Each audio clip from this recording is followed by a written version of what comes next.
I'm wearing her today because I want to use my hands. Was that what you were expecting? Yes. Okay. I want to use two of my favorite machines in the store today. I feel like I'm going to talk like this for I'm going to use two of my favorite machines in the store today to make one project. Every morning for the last month, I've woken up and said, I'm going to make a custom bandana for my friend's new puppy. And today's the day. Okay, so but what's funny about this is as I started thinking about that, I'm like, my dogs need a custom bandana too. So I'm gonna make 3 custom bandanas because my poor neglected dogs have nothing embroidered, nothing. You wouldn't even know that I own an embroidery store, that I sell embroidery machines because they have nothing custom. So I'm going to make some bandanas using the 990. I'm gonna do some embroidery, put the names on it, and then I'm gonna finish off the edges using a rolled hem on the L890 Serger. And I'm gonna walk you through the whole process because I feel like I don't explain this kind of stuff enough. So it's super simple to do. I'll give you some of my tips and tricks along the way, and let's roll. First thing I'm gonna do is set up my serger to do a rolled hem. And the reason I love the L890, and I've got it all open up now, is because number one, this is an air thread serger. Number two, there's no tension discs on here, so I'm not having to like break out a manual and decide, you know, where I need to put my tension knobs. And number three, I can tell the machine what stitch I want to do, and it will tell me how to thread the machine. And that is the most invaluable thing when you're doing something like this. If you come on this side, you can see we currently have it set up for a 4-thread overlock, and I can see what that stitch is going to look like. But that's not what I want to do on the edge of my bandana. I want to do a rolled hem. So all I do is click the home button here, and I'm going to go through guided mode. Oop, let's get rid of this stitch. So it's still an overlock stitch, and all I need to do is just scroll, scroll, scroll until I find that, okay, there we go, 3-thread rolled hem. I click this here, and now it's gonna walk me step by step exactly how to thread the machine, which I just think is so cool. So I'll thread it. Maybe Alyssa can make this part be like, I don't know. Okay, so lift presser foot and scroll to the next step. Presser foot is lifted. Next step. Unthread the following thread path, just my left needle, and that's the yellow thread path here. So I'm going to just cut the thread. If you don't know how to do it, if you click the little button here, it'll show you what to do. It tells you to use scissors. I don't know where my scissors are, and that's okay. And then it's telling you to cut the thread also off from the chain that it was attached to. So let me go grab some scissors really quick. I'm gonna cut the thread, and I pulled it out of my left needle. If you don't know how to do it, here's a little video you can watch. You can hit pause. It's really awesome. Okay, next thing, attach the C11 presser foot that's on here. Adjust the pressure foot pressure to 4. We're good. Again, if I didn't know where that is, cool little button, really simple to use. Insert needles into the position shown, so just my right needle. Do you think anybody has left me the tools for this machine? Where art thou, needle threader? Where art thou? Okay, so I took that one out. Like the good girl I am, I'm gonna put it right where it belongs, because we reuse these needles, and they're fine in this little foam. Okay, and then I'm gonna activate my knife, and I know where that is. I think that's on the side here, yep. And I just wanna make sure this is my knife, and my knife is up, so we're good to go there.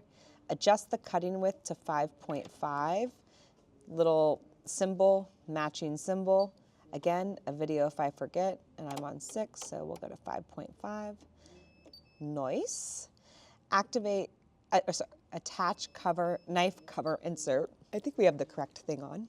Yeah, we do. Okay, great. The other one that was for cover stitch. Activate the upper looper. I'm pretty positive my upper looper is activated. Turn that over and double check. She's smart. Hook out looper converter. It's this guy here. So I just need to make sure he's not up here and he's down here. I think we're good to go on that. Set rolled hem selection lever to position R. Okay, she's in position R now. And thread the following thread paths or change thread as required. So we need the right needle to be threaded. That's my green thread path. She's threaded. Upper loopers threaded, lower loopers threaded. They're air threads. So let me just show you. I'm gonna cut them because I'm confident that I can rethread these very easily. Now watch that not be true. Let me pull those threads out first really quick. Okay, so currently the only thread that's pulling through is my right needle thread, which is great because I unthreaded my loopers. All I have to do to thread the loopers is turn my, engage my ports here. They're air threads, so the air pushes the thread through the ports. And now what I'm gonna do is I am going to just drag that thread through, and I'm going to push it in, and it takes it, and then I'm just gonna give it a little bit more. Watch over here. Woo! It's like a party. And then I bring it around here. My loopers are threaded. My first looper's threaded now.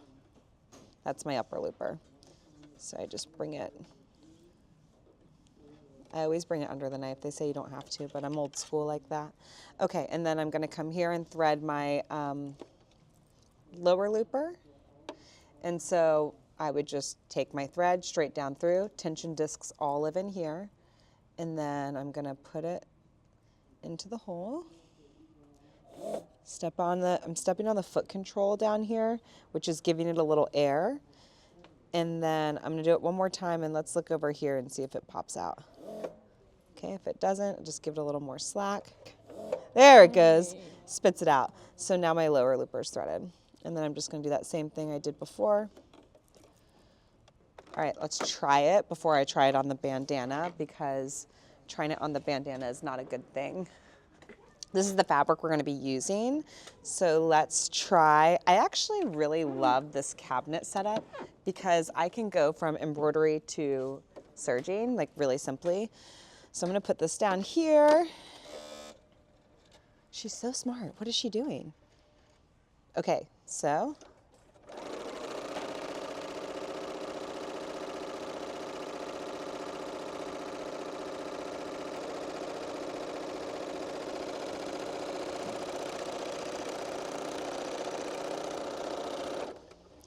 Cute.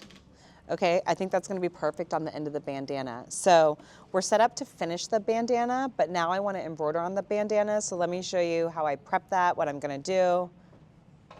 We're gonna migrate. But look, all I have to do is go, hello. Sous Chef Jackie over here has prepared.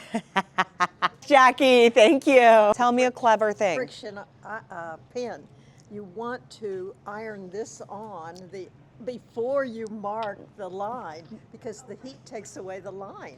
It does take away the line. Pin. Did you do that? Yeah, Did you find that out the hard way? Twice. Yeah. Okay, I'm gonna do two things that you're gonna want.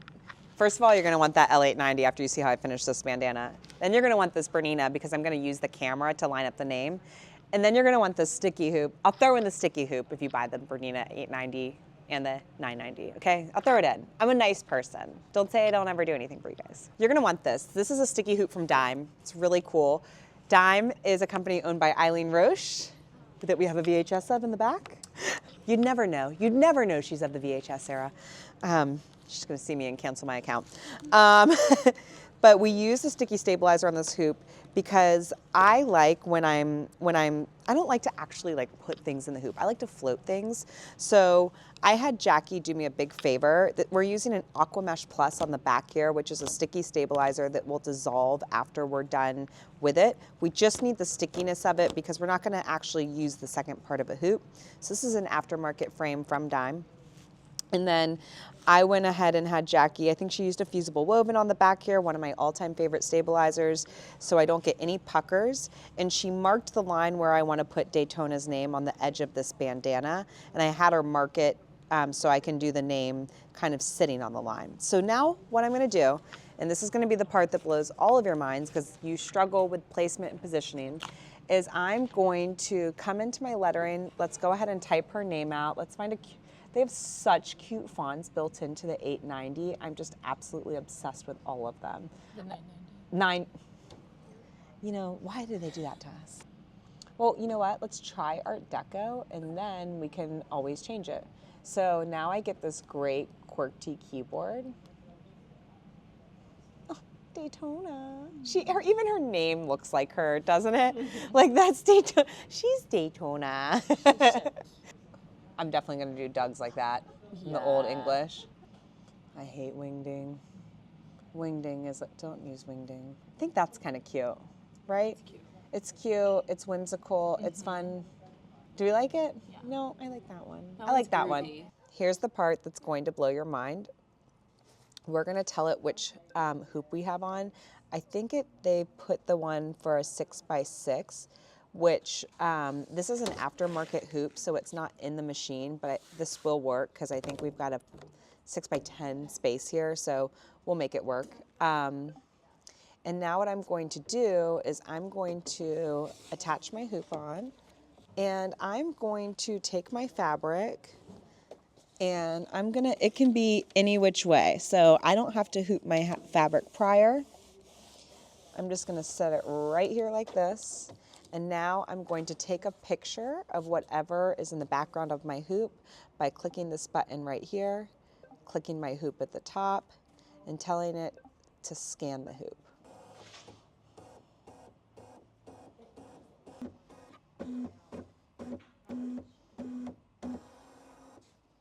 Okay, so now I can see on here my background image. And the cool thing about the 990 is that I can just zoom in and out just like an iPad. I could also use my my zoom here, but look how cool. I can see every single individual stitch on here. And the great thing about this is you can go in and edit all of your stitches on this machine, unlike any other machine, so it's pretty fun. If I want to rotate, all I have to do is grab this guy here, and I can rotate it around, and I can use my block that it's on to really make sure I have it in the exact spot. And if I have rotate selected, let's click edit, rotate. If I have rotate selected, I can make sure that block is exactly on that line. And now I'm gonna just move it just slightly up because I wanted it right along the edge there. Perfect, it's exactly what I want. Now, I didn't thread the machine, but you're gonna watch me thread the machine because there's a needle threader. Let me go find the thread that I wanna use really quick. What do we have? What do we have? I went with this like purpley pink color because I liked the leggings. This machine, if you had an 880 before, is a night and day difference to thread because it has a way upgraded needle threader that I think makes life super simple. And then I'm gonna press my needle threader button and we're threaded. Okay, nice. And we're ready to stitch, so let's do it. I've got all of my settings perfect. I'm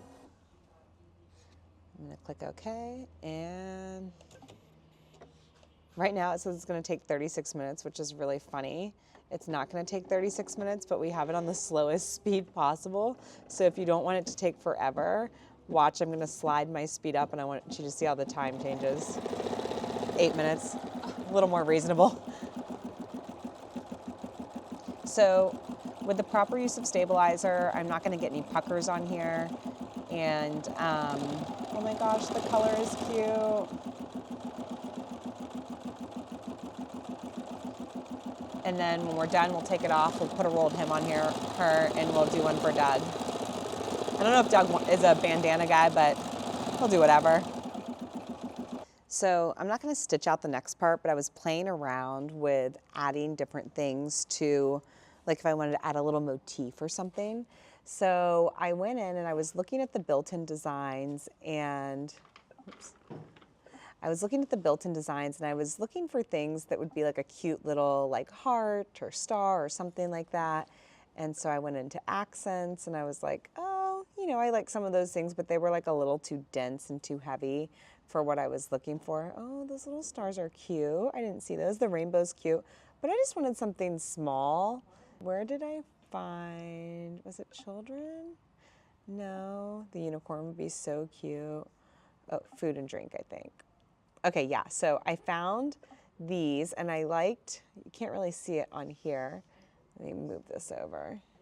Okay, so I love that you have all of the space to have a workspace and kind of play with things, but check this out. I saw this and I thought that's really cute, but I want just the cherries. So I came in here to edit the design, and then I'm gonna ungroup all the different layers. So this is typically something you can only do in software, but if I click this button here, look what happens. Now every single one of them is a layer. So all I have to do is just slide them away. I can also just click delete because I like to make things very difficult. There we go, slide. Okay, so I'm deleting everything except for that cherry layer. Okay, now I'm going to group those two things together.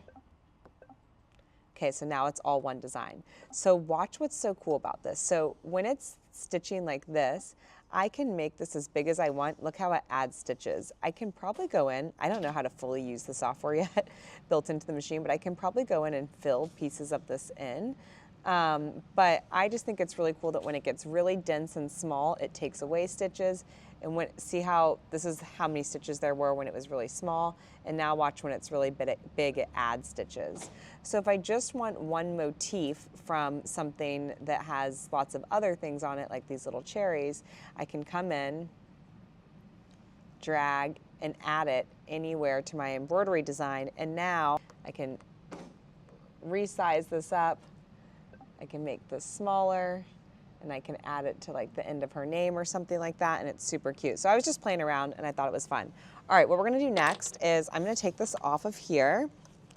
Here's my sticky stabilizer. I like to pull the sticky stabilizer off of this hoop first. And look how easy, no residue or anything like that. So you need this hoop, you need it. And then I just pull the embroidery design off.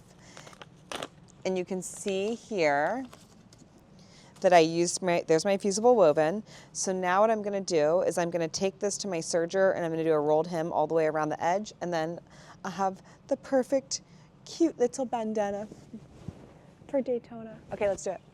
Okay.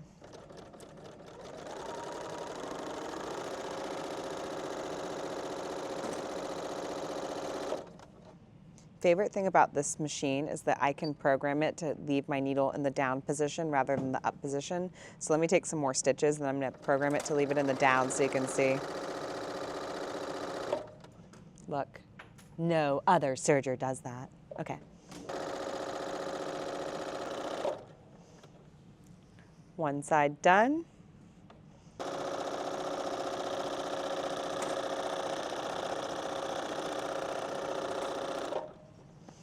Second side done.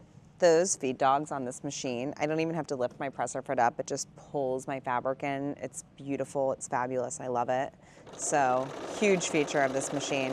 Really great feed dogs. You can gather, you can ruffle. We've done some really cool things on this machine lately where we ruffled just the bottom piece and left the top piece flat. Somewhere back in our Instagram stories, you can find that. Look how cute. Okay, now let's go iron off the friction pin. Let's see if I have an iron on anywhere. Carol might, oh yeah. It's warm enough. Oh wait, look, you wanna see magic? Okay, so the friction pins, if you just iron them, they go away. And then I'm just gonna iron around my, my embroidery so it looks nice and flat. And iron the rest. It's so cute. Look how cute. Now, all I would do is cut these, add a little fray check on the end, call it a day. And then there's a cute... Isn't that cute? Because she's such a girl. It's so cute. She's gonna love it. It'll look so cute on her. Daytona. Oh my God. I love it. Okay, we're done.